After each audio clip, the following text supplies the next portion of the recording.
Hi there. Hey, thank you to everyone who answered our trivia question from last week. That question was, throughout history, female engineers and scientists have shaped human factors engineering. One female engineer in particular was instrumental in forming this field. Was it A, Mae Jemison, B, Elizabeth Blackwell, C, Ada Lovelace, or D, Lillian Gilbreth? Well, it wasn't A. Mae Jemison is an American engineer, physician, and NASA astronaut, and she became actually the first black woman to travel to space. Elizabeth Blackwell was the first woman to receive a medical degree in the United States, so she was B, but not the answer. C. Ada Lovelace was an English mathematician who worked on the Charles Babbage's general purpose computer called the analytical engine.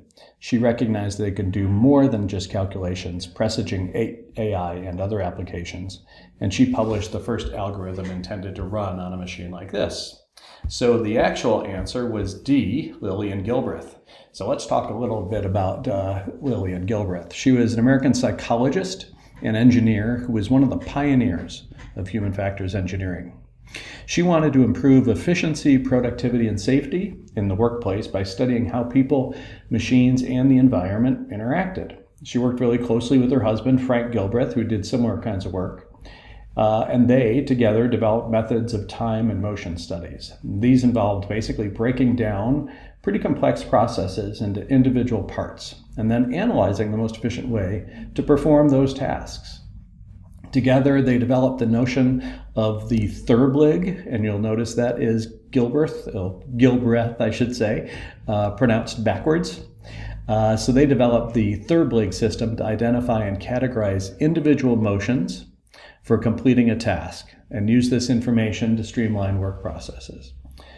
Lillian Gilbreth worked in a wide variety of industries and studied a variety of tasks. For example, she did a lot of work actually in bricklaying.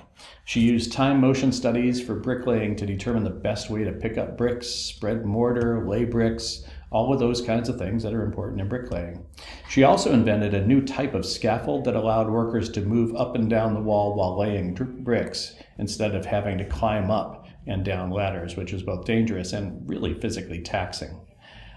She worked on sewing. That is, she used motion studies to study sewing machine operators and improve the way they interacted with their machines. This enabled them to reduce fatigue and increase productivity.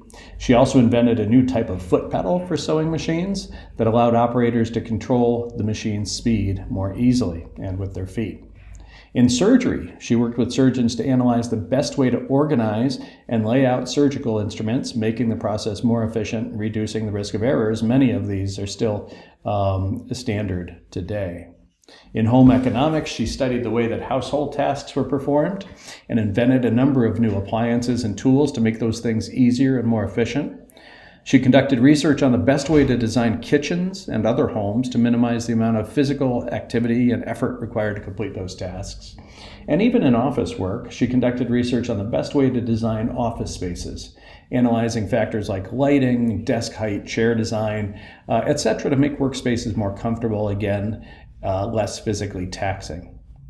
So in addition to her work on time motion studies, Gilbreth is credited with the development of the first work chart and many household appliances. She consulted with many major corporations and was the first female member of the National Academy of Engineering. One of the things I like about Lillian Gilbreth is she had this very diverse educational background that's probably very similar and one you're familiar with. She has a Bachelor of Science in Literature and English from the University of California at Berkeley, a master's degree in psychology with coursework in engineering from Columbia University, where she worked with a pretty renowned experimental psychologist named James McKean Cattell. And then following that, she completed a PhD in industrial psychology from Brown University. So it's a pretty impressive individual, clearly, and if this wasn't enough, she was also the mother in the book Cheaper by the Dozen and its sequel, Bells on Their Toes. These were books written by her children, Frank Gilbreth Jr. and Ernestine Gilbreth Carey, and the books are based on the Gilbreth family, who amazingly had 12 children and still managed to basically invent a field called human factors engineering. The books were later adapted into 2 films, one in 1950 and then a remake in 2003, I should say, both of which feature a fictionalized version of the Gilbreth family and their experiences. So the answer is D, Lillian Gilbreth, and I would have liked to have known her.